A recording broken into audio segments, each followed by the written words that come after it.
Amém. Nós já vamos dar início ao estudo da nossa revista. E se você tem a revista da Escola Bíblica Dominical, você pode pegar a sua revista nesse momento. Nós vamos estudar a lição de número 12, hoje dia 22 de março de 2020, que tem por título Jesus, o Homem Perfeito. Então pegue a sua revista, você que está nos acompanhando aí, e vamos estudar a lição de número 12. Texto áureo se encontra no Evangelho de Jesus Cristo, segundo Lucas, capítulo de número 2, versículo de número 52, que diz assim: E crescia Jesus em sabedoria e em estatura e em graça para com Deus e para com os homens. Nossa verdade prática diz: verdadeiro homem e verdadeiro Deus. O Senhor Jesus Cristo é igual ao Pai e semelhante a nós.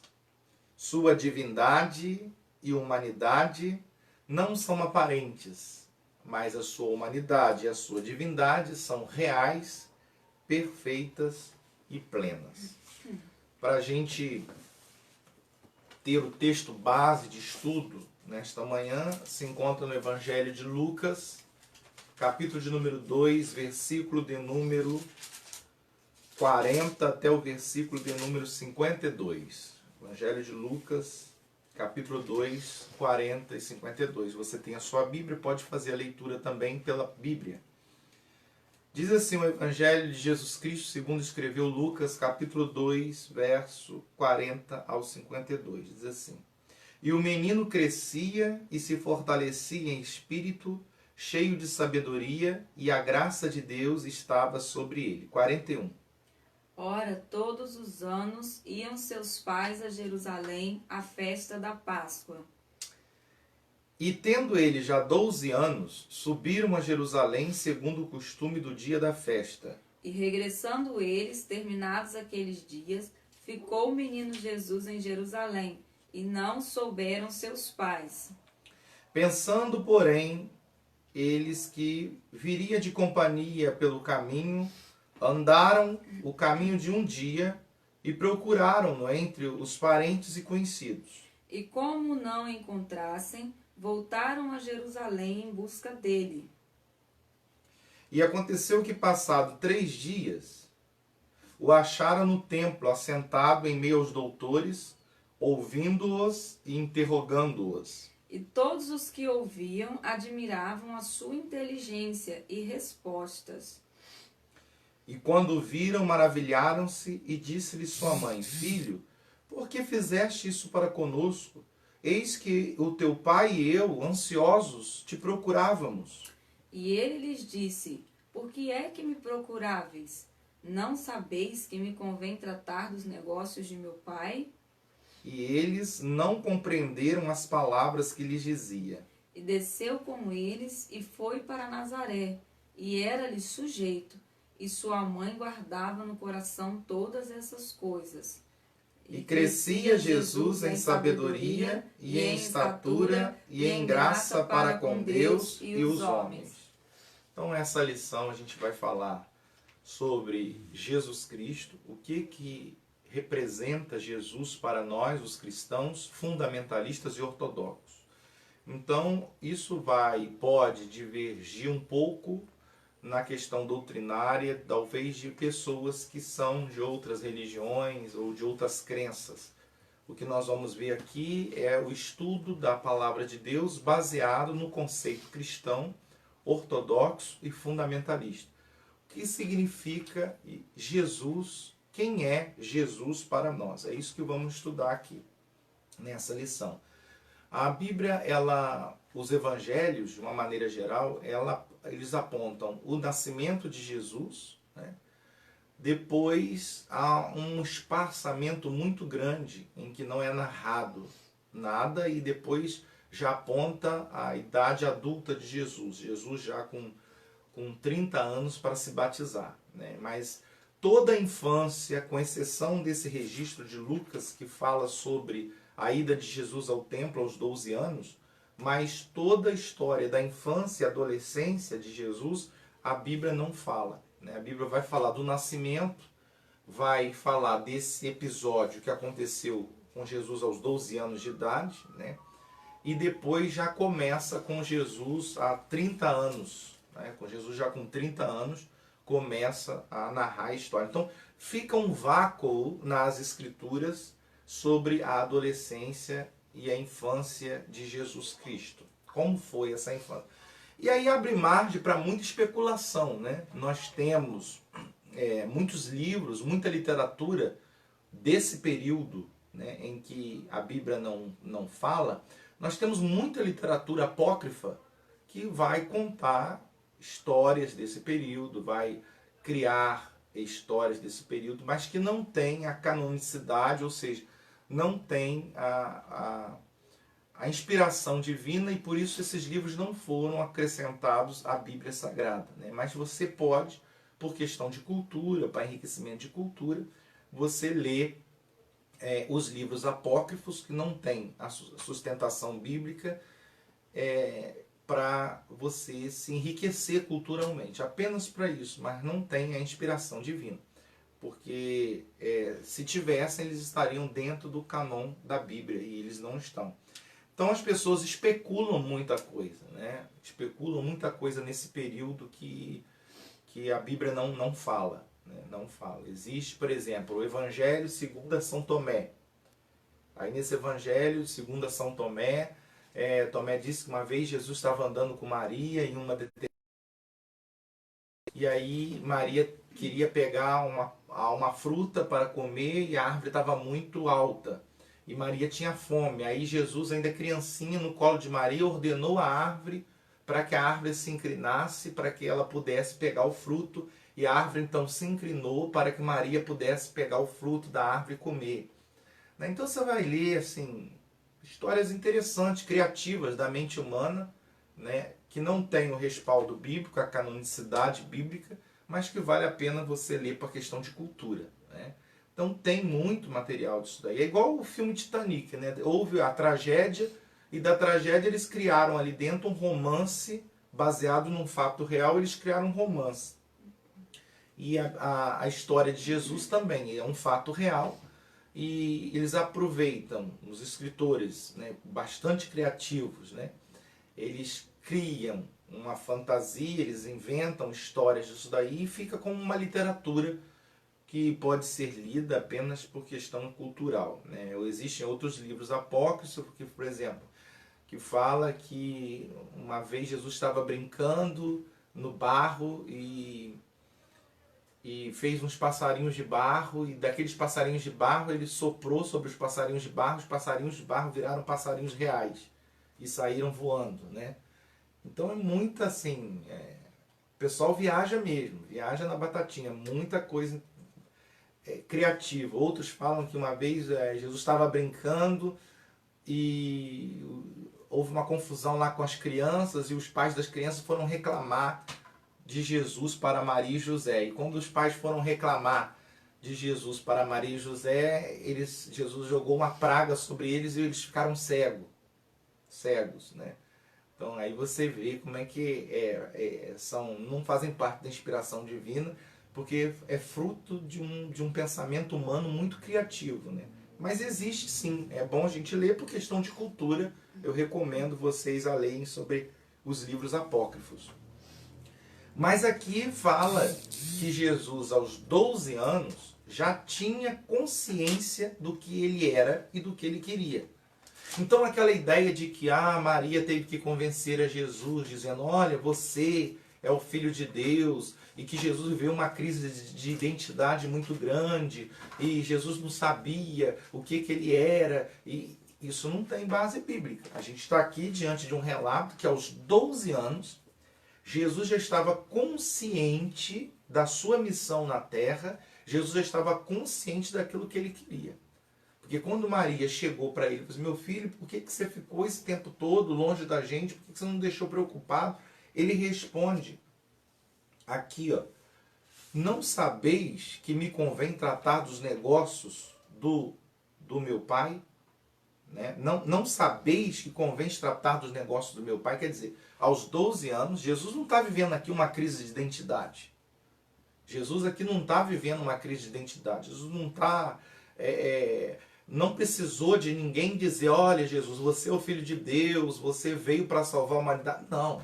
Aos 12 anos ele está inteiramente convicto daquilo que ele é e daquilo que ele veio fazer. Né? Daquilo que ele veio fazer. A introdução da lição diz assim, vou pedir a minha esposa para que leia juntamente com vocês a introdução. Diz assim: se na lição passada estudamos sobre o homem do pecado, enfocaremos hoje a encarnação do Filho de Deus como Filho do homem. Apresentaremos o Senhor Jesus Cristo como ser humano perfeito. Nele que devemos pensar, falar e agir. Já de início deixamos bem claro que a humanidade de Jesus não era aparente, mas real. Em tudo era semelhante a nós, exceto quanto ao pecado. Frisamos, outros sim, que as duas naturezas de Cristo, a divina e a humana, não são conflitantes, mas perfeitíssimas e harmônicas. Uma jamais eliminou a outra. É por esse motivo que somente Ele pode salvar o pobre e miserável pecador. Que o Espírito Santo nos ajude a compreender esta maravilhosa e imprescindível doutrina da Bíblia Sagrada. A gente vai começar a falar sobre o processo de encarnação de Jesus. A gente tem que entender muito bem esse processo de encarnação para a gente entender o fato do que Jesus é. Né? O que Jesus é. Jesus, ele é Deus, porque quando ele, antes de ser Jesus, ele já era o Cristo de Deus, já era o ungido de Deus. Então, o Cristo, ele já existia antes de Jesus. Né? Jesus foi o nome dado ao anjo Gabriel a Maria, mas que antes de ser Jesus, ele era o Cristo no céu. Ele era o Filho de Deus, né, no céu. E Deus com o Pai, na substância do Pai. E ele então encarna. Esse processo de encarnação é um processo muito difícil, né, de se tratando de um Deus, criador de todas as coisas. Por quê? Porque ele se destitui da sua glória. Em Hebreus vai falar isso, que ele se torna inferior aos anjos e ele desce para encarnar em um corpo de criança. Deus, ele se compacta para poder encarnar num corpo de criança. O processo de encarnação, ele é mais doloroso do que o da crucificação. Se você parar para pensar, ele é mais doloroso que o da crucificação. Por quê? Porque é Deus, criador de tudo, de repente compactado em um corpo humano com suas limitações da matéria. Isso foi realmente um processo muito difícil. Né? Eu vi um pensamento um dia que eu achei muito bonito. Quando Jesus nasce, ele era Deus deitado, um bebê deitado debaixo das estrelas que ele mesmo criou. Né? Olha que coisa interessante. Né? Um bebê deitado debaixo das estrelas que ele mesmo criou. Então, esse processo de encarnação foi muito difícil. É como você tentar colocar, né, um sapato, um pé de número, por exemplo, 42, você tentar enfiar o seu pé num sapato 38. Né?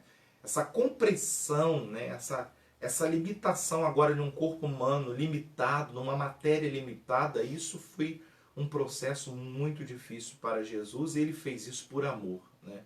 Por amor a nós. Então, é por isso que ele recebe o nome de Emanuel. Quer dizer, Deus está conosco. Emanuel, Deus conosco. A gente vai ver aqui Jesus como verdadeiro Deus, para a gente continuar. Se você tiver alguma pergunta, ou tiver alguma dúvida, pode fazer a pergunta e a dúvida aí que a gente vai tentar responder aqui, tá bom? Professamos que o Senhor Jesus era e é perfeitamente humano e perfeitamente divino. Ele não era meio homem nem meio Deus, mas totalmente homem e totalmente Deus. Neste tópico, enfocaremos a sua divindade. Tópico 1. Sua eternidade com o Pai. O Senhor Jesus, como unigênito de Deus, não somente é eterno, como também é o Pai da própria eternidade. Antes de sua encarnação, ele estava no Pai e no Pai criou todas as coisas. Suas atividades eternas são lindamente descritas no capítulo 8 de Provérbios. Então é bom que a gente entenda isso, que Jesus ele é eterno como Pai. E a gente vai ver isso, uma base bíblica muito interessante, que é no livro do profeta Isaías, capítulo de número 44, versículo 6, comparado com Apocalipse, capítulo de número 22, versículo 13. Eu gostaria que você anotasse aí, ou na sua Bíblia, esses dois versículos e fizesse a ponte de um para o outro. E já já nós vamos entender por quê. Vamos ler primeiro Isaías, capítulo 44, versículo 6. A gente vai ler Isaías 44, versículo 6. E depois você segura, nós vamos ler Apocalipse, capítulo de número 22, versículo 13. Eu vou pedir à minha esposa que leia Isaías 44, versículo de número 6. Veja aí, por favor.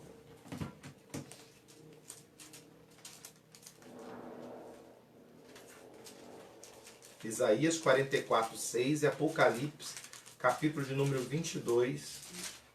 Isaías 44, versículo 6. Veja o que diz Isaías, que é uma escritura hebraica, né? É o Antigo Testamento, é uma escritura hebraica e é Deus o Pai falando para a sua nação de Israel. O que diz aí? 44, 6, né? Assim diz o Senhor, Rei de Israel e seu Redentor, o Senhor dos Exércitos. Eu sou o primeiro e eu sou o último, e fora de mim não há Deus. Então veja bem, escrituras hebraicas, Antigo Testamento, Jeová, Deus o Pai, está dizendo: eu sou o primeiro, eu sou o último, e fora de mim não há Deus. Agora nós vamos ler Apocalipse, o livro da Revelação, capítulo de número 22, versículo de número 3. Agora a gente vai ver Jesus glorificado. Ele vai falar as mesmas palavras que o pai dele falou lá em Isaías. E olha, Apocalipse 22, versículo de número 13. Jesus vai dizer assim, ó: eu sou o Alfa e o Ômega. Eu sou o princípio e o fim. Eu sou o primeiro e o último. Veja que coisa interessante. Aqui, escrituras gregas. Novo Testamento. Aqui é Jesus falando. Eu sou o Alfa e o Ômega, eu sou o princípio e o fim, eu sou o primeiro e o último. Lá, escrituras hebraicas, Antigo Testamento. Jeová Deus falando, eu sou o primeiro e o último. E aqui, Jesus falando, eu sou o primeiro e o último. Eu te pergunto, quem é o primeiro e o último? Jesus ou Jeová? Ou Deus, o Pai?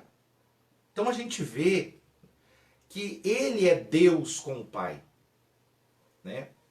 Tanto Jesus, quanto o Pai, quanto o Espírito Santo, são Deus no sentido de serem o primeiro e o último. De serem eternos. É nesse sentido que a Bíblia está falando. Né? Muito interessante essa questão. Continuando a leitura aqui, você para onde? Aqui é. A eternidade juntamente com o Pai. Então a gente está provado aí, né, que Jesus, ele é eterno como Pai. Porque ele fala que é o Pai da eternidade. Então, antes de existir a eternidade, Jesus já era o Pai dela. Né? Então, é essa questão do conceito da deidade de Jesus Cristo. Muito interessante a gente notar essa questão aqui. A gente tem que tomar cuidado, né, só um pouquinho com o Evangelho de João, capítulo 14, versículo 8. Abra sua Bíblia lá, por favor. João, capítulo 14, versículo de número 8.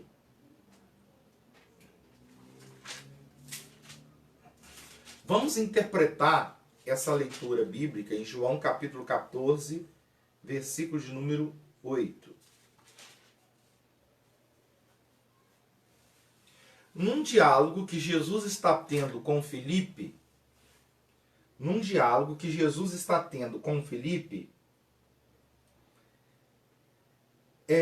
Filipe faz a seguinte pergunta para Jesus: Senhor, mostra-nos o Pai. Filipe queria conhecer o Pai de Jesus. Né? Mostra-nos o Pai. E isso já é o suficiente.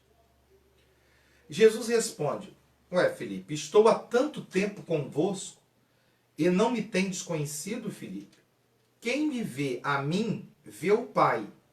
E como é que você quer conhecer que eu te mostre o Pai?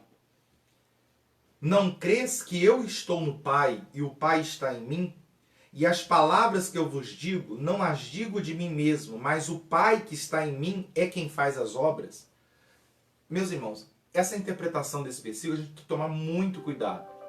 A gente tem que tomar muito cuidado porque a gente pode querer interpretar isso de forma literal. E se você for interpretar isso de forma literal, você vai ter um problema muito grande do entendimento da Bíblia como um todo. Quando Jesus fala para Filipe, o Pai está em mim, eu sou o Pai, né? O Pai está em mim, eu estou no Pai, Jesus ali não estava dizendo que ele era o Pai, né? Que ele era o Pai. Porque a gente precisa entender bem o conceito de trindade. Porque eu conheço muitos cristãos que ainda não entenderam o conceito da trindade. Porque se você achar que Jesus é o Pai disfarçado aqui na Terra, é um pouco complicado. Porque aí, olha só, a Bíblia fala que Jesus desceu e encarnou no ventre de Maria. Se Jesus é o Pai dele, então o céu ficou vazio? Pensa comigo. Vou mais além. Jesus morre na cruz do Calvário. Jesus morreu na cruz do Calvário. Então o Pai morreu também? Porque está falando que ele é o Pai e o Pai está nele, então.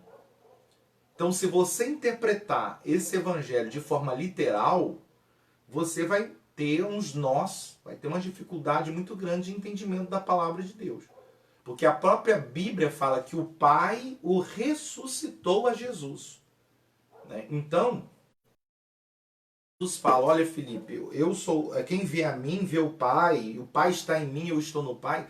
Jesus estava dizendo para Filipe que ele e o Pai são tão parecidos no querer e na vontade, que não tem por que Filipe querer conhecer o Pai, porque ele e o Pai são parecidos no querer e na vontade.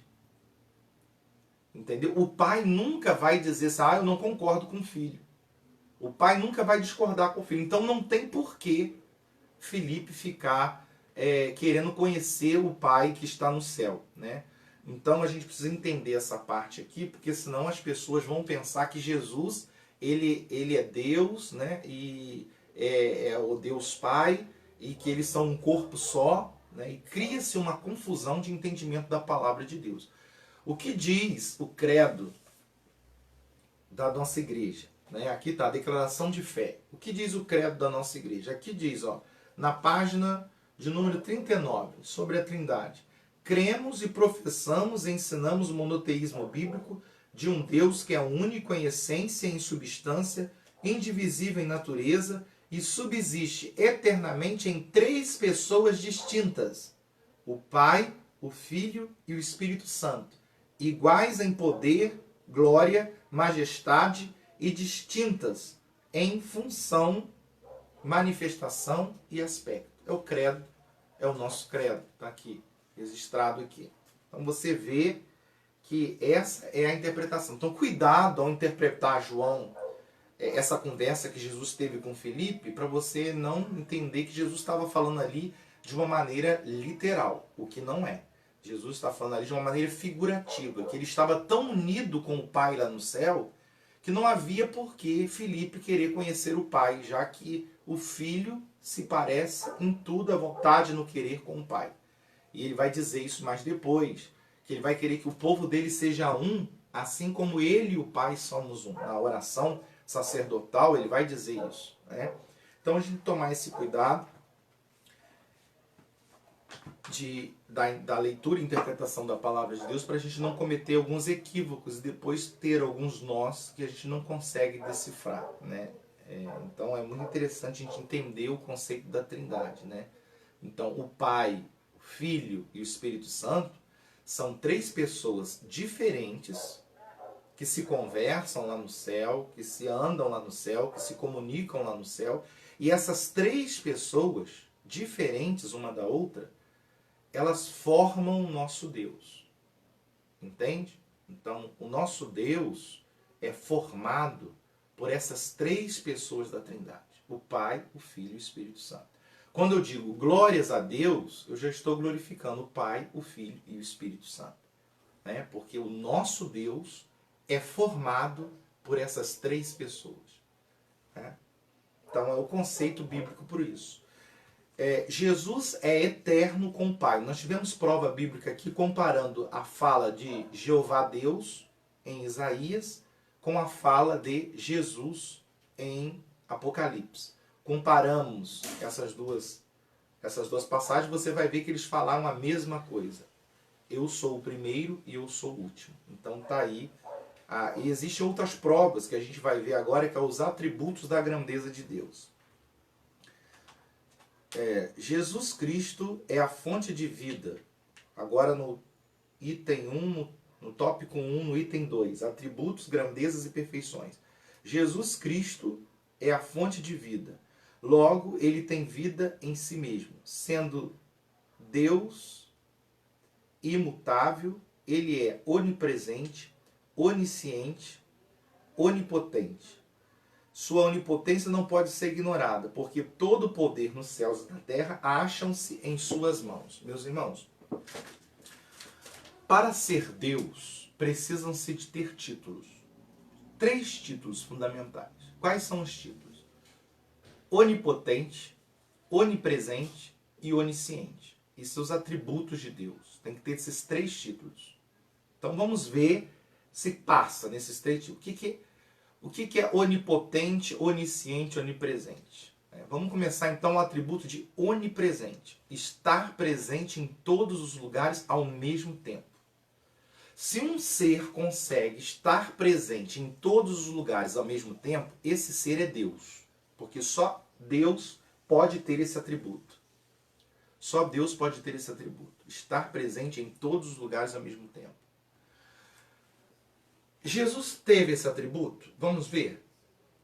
Quando Jesus foi ao céu, Jesus disse assim: eu estarei convosco todos os dias até a consumação dos séculos. Ora, ele disse isso para os seus discípulos, que deviam ser 12, ou 15, ou 30 dos que estavam seguindo ali no Monte das Oliveiras. Quando diz, eis que eu estarei convosco todos os dias até a consumação dos séculos, como é que ele poderia garantir estar com todos ali, que já tinham 12, 15, vamos botar 30 pessoas ali, mais ou menos. E ele diz, eu estarei convosco todos os dias. Porque somente um Deus pode prometer isso. Somente um Deus pode estar presente em todos os lugares ao mesmo tempo. Isso é uma característica de Deus. Nenhum anjo, nenhuma outra obra criada pode isso. Essa qualidade de estar presente. Nenhum anjo e nenhum demônio. Por exemplo, algumas entidades. A gente pode tirar algumas entidades. Entidades que recebem o nome de Pombagira. Né? Essa entidade, se ela estiver evocada e manifestada em um local de culto afro, vamos supor, em um terreiro no Rio de Janeiro, a Pombagira, se ela estiver num terreiro do Rio de Janeiro, ela não pode estar no terreiro da Bahia. Entende?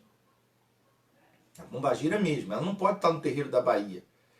E se ela estiver no terreiro da Bahia, ela não pode estar num terreiro lá em Manaus ou em outra cidade. Né? Então, o que a gente entende por isso? Já que, às vezes, os terreiros batem ao mesmo tempo os tambores, no Brasil todo, de uma maneira, e essas entidades se manifestam e se apresentam com esses títulos. Pombagira, Exum, Oxalá, uma série de coisas. Esses títulos, elas apresentam com esses títulos.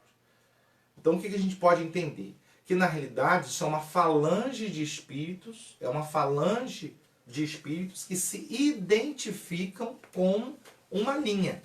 Né? Então, a linha da Pombagira. Então, eles vão se identificar como Pombagira. Mas, assim, não pode ser ela, porque se ela estiver aqui no Rio, ela não pode estar na Bahia. Então, é muito interessante a gente entender isso. O próprio diabo, Lúcifer ou Satanás, se ele estiver, por exemplo, andando pelos Estados Unidos, ele não pode estar no Brasil. Se ele estiver no Brasil, ele não pode estar no continente africano. Porque esse atributo de estar em todos os lugares é um atributo exclusivamente de Deus. Isso chama onipresença. E só Deus tem esse atributo. E a gente está comprovando que quando Jesus fala, eis que estarei convosco todos os dias, até a consumação do século. Quando Jesus fala, onde estiver 2 ou 3 reunidos em meu nome, ali eu estarei. Ele não poderia prometer isso se ele não fosse onipresente. Tá entendendo? Ele não poderia prometer isso se ele não fosse onipresente. Tá? Então, eu tenho aqui 1, 2, 3 reunido aqui, ele está aqui. Tem 1, 2, 3 reunido aí onde você está, ele está aí. Tem 1, 2, 3 reunido lá em outro país, ele está lá. Como isso? Ele promete isso. Onde estiver 2 ou 3 reunidos em meu nome, ali eu estarei. Né? Como isso? Somente com o atributo da onipresença. Por isso que Jesus, ele vai ganhar o título da deidade por essas provas concretas. Mas peraí, essa é só a primeira. Eu falei da onipresença. Qual o outro atributo? Onisciência. Sabe e conhece tudo. O cérebro, a mente humana, só tem acesso à mente humana Deus. Só Deus pode ter acesso à mente humana. O pensamento humano, ele pode ser induzido. Você pode induzir uma pessoa a pensar em algo, mas você não pode ter o controle e o acesso da mente humana. Né? Só Deus. Isso se chama onisciência. Prova isso. Quando Jesus estava curando o paralítico, né? E descer o paralítico, Jesus disse, perdoados são os teus pecados. Os escribas e fariseus que estavam naquela reunião, eles logo blasfemaram na sua mente e disseram, quem é esse homem que pode perdoar pecados senão Deus? Ali Jesus estava dando uma prova da sua deidade, quando ele disse, perdoa os seus pecados. Né?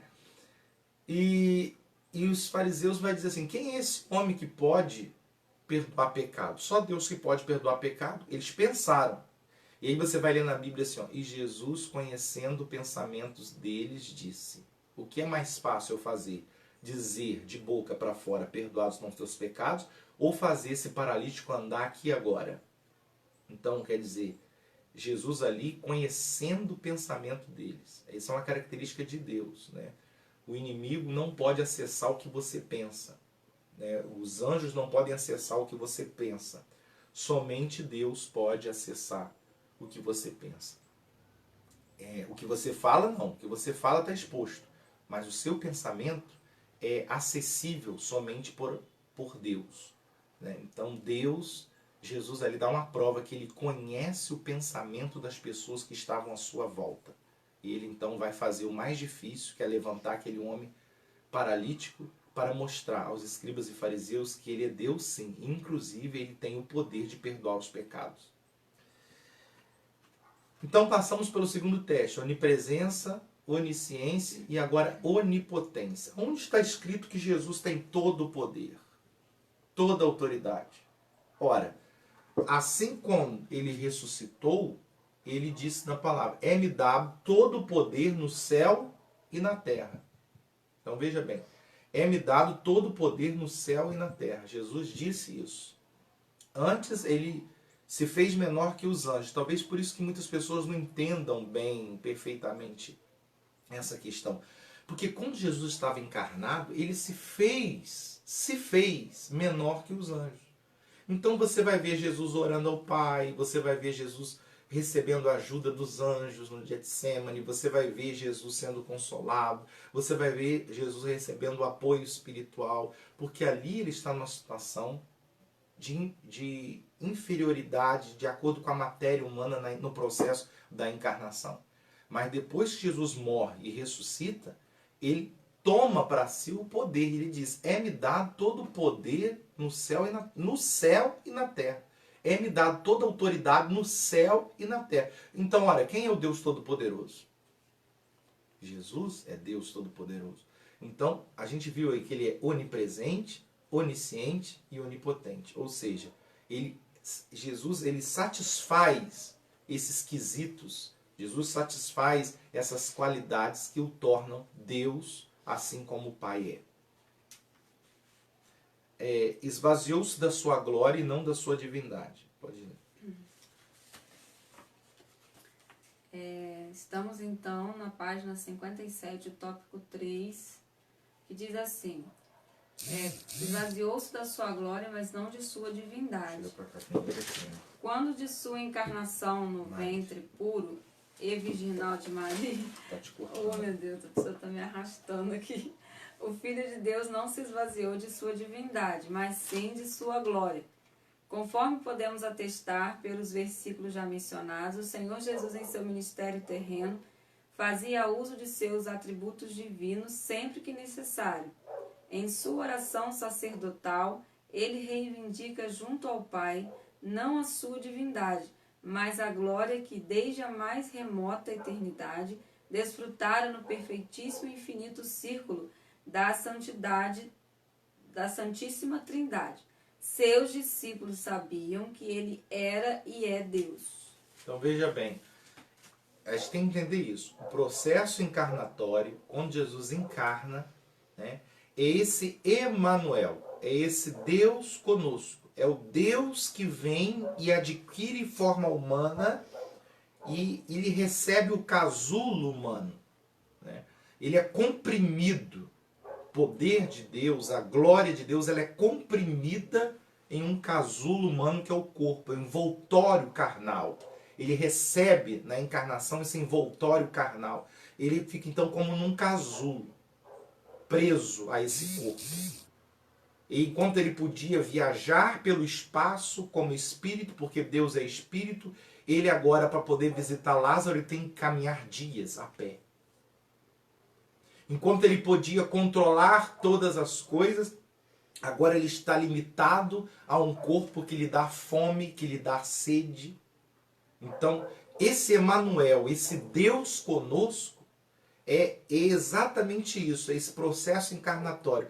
É Deus dentro do casulo humano. E imagina como deve ser difícil, né? Como eu falei agora há pouco. Você enfiar um pé 42 num sapato de número 38. Mais ou menos assim. Aquela compressão da limitação da matéria humana. E Deus vai fazer isso. Então, Deus, ele é 100% Deus envolvido numa matéria humana, num corpo humano. Né? Então ele esvazia, e a gente tem que deixar isso bem claro, porque alguns amigos, eles não acreditam na deidade de Jesus, porque eles olham somente para Jesus aqui na matéria, esse invólucro carnal. Então eles veem Jesus orando ao Pai para ressuscitar Lázaro, eles veem Jesus da dependência do Pai, e eles pensam, eles visualizam Jesus apenas nesse invólucro carnal. E olhando de fato para esse invólucro carnal, né, você vai ver ali um Deus limitado pela matéria.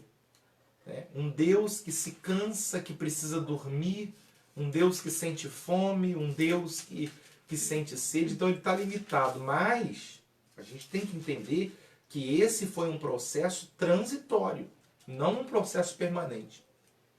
Após Jesus cumprir a sua missão, que é a morte de cruz, e ele ressuscitar, ele adquire para si, ele rompe o invólucro carnal, ele rompe com a matéria, ele rompe com esse casulo e ele adquire a forma de Deus. Plena, no sentido que ele diz, é-me dado todo o poder nos céus e na terra. Ou seja, agora eu sou Deus Todo-Poderoso. Jesus nessa visão falou. Acho que aquela parte que Jesus acalma a tempestade é um bom exemplo disso, né? Sim. Como o homem, ele se sente cansado e dorme. E como Deus, ele repreende o mar e o vento, que é autoridade, né? Porque quem somos nós para repreender o mar e o vento, né? E Jesus faz isso. Como o homem, ele está cansado, ele deita. Mas como Deus, ele olha para a tempestade e manda tudo se aquietar e tudo se aquieta, né? Isso é bem... Então ele não é metade homem e metade Deus, entende? Ele não é isso. Ele é Deus 100%, mas dentro de um invólucro carnal 100% humano. Né? Então é um Deus encarnado, é o Emanuel, é o Deus conosco. É esse o conceito cristão. Passado pelos atributos da onisciência, onipresença e onipotência. Né? Por isso que a deidade de Jesus, para nós, não é questionada. E nós cremos que ele é Deus juntamente com o Pai. Agora, Jesus, verdadeiro homem. Vamos falar sobre esse invólucro carnal que envolveu o Cristo. A concepção, a encarnação e o nascimento do Filho de Deus não pegaram Israel de surpresa, pois os judeus sabiam, pelas escrituras do Antigo Testamento, que o Messias em breve chegaria. Aliás, o mundo foi preparado por Deus para recebê-lo. Infelizmente, os judeus, apesar de todas as evidências bíblicas, vieram a rejeitá-lo. Continua. Aí o tópico 1 dessa parte vai dizer: Jesus estava no seio do Pai. Antes de sua encarnação, o Senhor Jesus achava-se no seio do Pai. Mas não devemos supor que ele estivesse inativo. Pelo contrário, sendo ele eterno e o Pai da eternidade, participou ativamente da criação do mundo. Ele é o Verbo de Deus. Todas as coisas vieram a existir por intermédio dele. Sem Jesus Cristo, nada do que existe existiria. Né? E aí volta aquele pensamento que eu disse. Um bebê deitado debaixo de um céu estrelado das estrelas que ele mesmo criou. Não é bonito isso? Né? É lindo esse pensamento, né? Um bebê deitado debaixo de um céu que ele mesmo criou. Esse é o processo da encarnação de Jesus. Jesus também foi profetizado no Antigo Testamento. A vinda do Senhor Jesus é profetizada em todo o Antigo Testamento. No Gênesis, ele é a semente da mulher, e em Malaquias, o sol da justiça. Entre ambos os livros, há outras profecias carregadas de significados, tanto para Israel como para os gentios. Jesus é o tema das duas principais alianças da história sagrada, a de Abraão e a de Davi. Ele é profetizado no Antigo Testamento, né? E essas profecias se cumprem no Novo Testamento. Encarnado no Novo Testamento. Pode ler. O Filho de Deus tornou-se de fato carne. Sua humanidade, volto a repetir, não era ilusória, é real.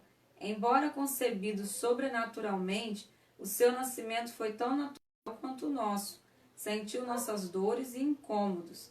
Teve fome e sede. No jardim da agonia, experimentou profunda tristeza.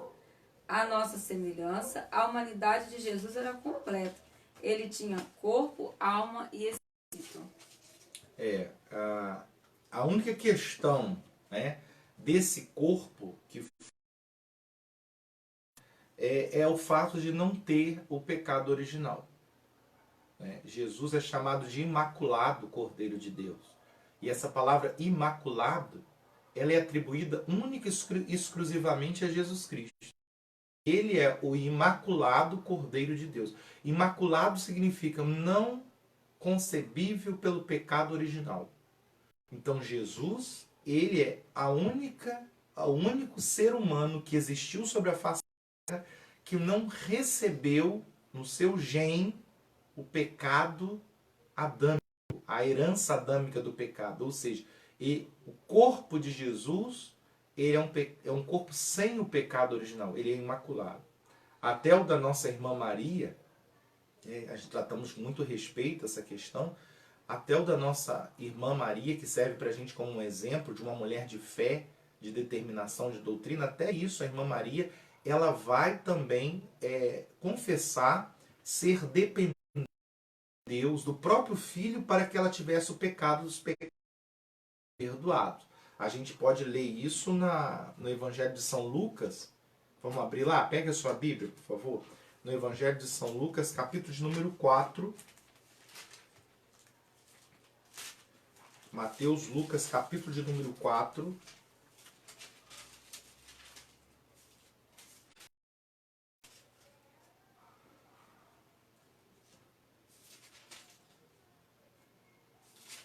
Cântico de Maria. Nascimento de Jesus, o Cântico de Maria. Lucas capítulo... Lucas capítulo 1. Capítulo 1, versículo de número 46. Lucas capítulo 1, versículo de número 46. Olha, fala sobre assim que Jesus nasceu e houve aquela apresentação no templo, Maria louvou, cantou um hino a Deus, a irmã Maria. E ela vai dizer no versículo de número 46 algo muito interessante. Ela diz assim, ó, então disse Maria, a minha alma engrandece ao Senhor. Versículo 47. O meu espírito se alegra em Deus. Olha o que ela vai dizer agora. Meu Salvador. Quem está dizendo isso é Maria.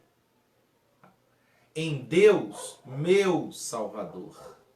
Está vendo o que Maria está dizendo aí? Se alegra.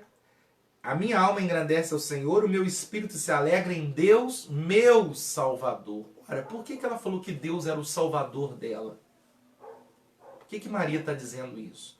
Que Deus era o Salvador dela. Quem que precisa de um Salvador? Hein? Quem é que precisa de um Salvador? Não é aquele que está perdido? Não é aquele que está necessitando do perdão de Deus? Então, quando ela confessa com a boca dela, ela fica tão alegre porque ela viu ali no seu ventre o imaculado Cordeiro de Deus e Maria viu no seu ventre aquele que iria salvá-la. A ela também. Porque ela diz, ao Deus, meu Salvador. Ela está vendo ali o fruto do seu ventre iria salvá-la também dos seus pecados. Né, das suas falhas. Então Maria, assim como nós, celebrou o nascimento do Filho. Assim como nós, agradeceu a Deus pela vinda de Jesus para nos redimir dos nossos pecados e também para redimir dos pecados dela. E ela louva o Senhor. A minha alma se alegra no Deus meu Salvador. Que coisa interessante, né? Então, o único ser humano que viveu nessa terra imaculado, que tem o seu coração imaculado, é o nosso Senhor Jesus Cristo. É o imaculado coração de Jesus. É o único que não tem o pecado original. Continuando a leitura, Jesus nasceu na plenitude dos tempos, é o item 2.4. Podem ler. Ao escrever aos Gálatas, afirmou Paulo que, vindo à plenitude dos tempos, Deus enviou seu Filho, nascido de mulher, nascido sob a lei, para remir os que estavam debaixo da lei, a fim de recebermos a adoção de filho. Em sua presciência, Deus levantou 3 significativos povos e culturas, a fim de preparar o mundo para recepcionar o seu Filho, e para cooperar na divulgação universal do Evangelho. Israel, através das sinagogas espalhadas por todas as nações. Grécia, por intermédio de seu idioma e filosofia, o exame natural das coisas pela luz natural da razão. E, finalmente, Roma, por meio de suas leis, governo e estradas de excelente qualidade. Vamos avançar, eu vou dispensar esse comentário, vamos para os tópicos 5, o item 5. Em Israel, Jesus é apresentado ao mundo. O Filho de Deus, que segundo a carne é também filho de Davi e de Abraão, nasceu em Israel sob a lei de Moisés e de Roma, tendo ele uma educação harmônica e perfeita, tanto diante de Deus quanto aos homens, iniciou seu ministério aos 30 anos de idade. E conforme veremos no próximo tópico, o Senhor foi em todas as coisas o mais perfeito dos homens. Então Jesus, o homem perfeito, afinal, o Senhor Jesus era ou não um ser humano semelhante a nós? Sim, ele era semelhante a nós e melhor do que nós, pois não estava sujeito ao pecado original e nem ao pecado experimental. A humanidade de Jesus, pode ler. A humanidade de Jesus Cristo não era aparente, era tão real quanto a nossa. Em momento algum ele usou a sua divindade para suprir suas carências humanas. Não transformou pedras em pães, nem fez brotar água da rocha, para aliviar a sua fome e sede. Todo o milagre que ele realizou foi em favor dos que o procuravam. O Senhor Jesus era um homem de dores e experimentado nos sofrimentos humanos, nosso perfeito sumo sacerdote. Uma das características de uma pessoa elevada espiritualmente, um grau de espiritualidade elevado, é o fato dela não fazer do seu dom, do seu talento ou das suas qualidades, das suas virtudes, algo para satisfazer a si mesma. A si mesma. Isso é uma característica de pessoas muito elevadas. As pessoas que têm dons, as pessoas que têm talentos e virtudes, você vai ver que ela vai usar isso em benefício do outro, mas não vai usar isso em benefício dela. Somente nos evangélicos, nos livros apócrifos, que você vai ver Jesus mandando a árvore abaixar para Maria pegar um fruto para poder ele comer e a mãe dele comer. Só nos apócrifos. Mas nos evangelhos canônicos, na sagracidade da Bíblia, você não vai ver em momento nenhum Jesus usufruindo do seu poder, da sua graça, da sua virtude em benefício próprio. Ele só vai fazer em benefício de outro. Então, se Deus tem te dado algo, se você tem um dom, se você tem um talento, se você tem uma virtude, esse dom, esse talento, essa virtude, ele só pode, entenda bem, só pode ser usado em benefícios de outro, nunca em benefício próprio. Né? Uma vez eu estava vendo um testemunho de um pregador que era cego, e esse pregador cego, ele orava pelas pessoas. Né? E as pessoas diziam, mas você não pode orar para as pessoas serem curadas, porque você é cego. Ele disse, a graça e a virtude que Deus tem me dado, o dom que Deus tem me dado, não se aplica a mim, não é usado por mim. Eu uso o dom que Deus me deu para abençoar o outro. Então, e de fato, muitas pessoas que ele orava, eram curadas e ele mesmo era cego. Então, é entender essa questão. E Jesus, então, vai ser esse Deus todo-poderoso, né, que não vai usar o poder dele em benefício próprio, mas sim em benefício de outro. Dos mais necessitados, dos mais carentes, dos mais pobres. Né? Jesus vai usar esse benefício em favor do outro. Jesus, o último Adão. O primeiro Adão fracassou no Éden. O último Adão triunfou no deserto e no Calvário.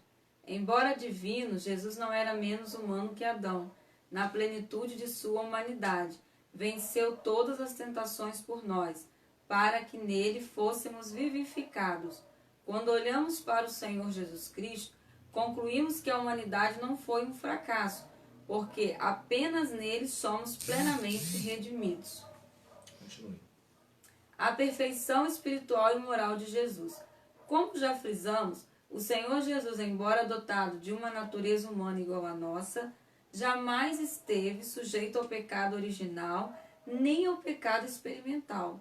Eis o que escreveu o autor da Epístola aos Hebreus. Porque nos convinha tal sumo sacerdote, inocente, imaculado, separado dos pecadores e feito mais sublimes do que os céus.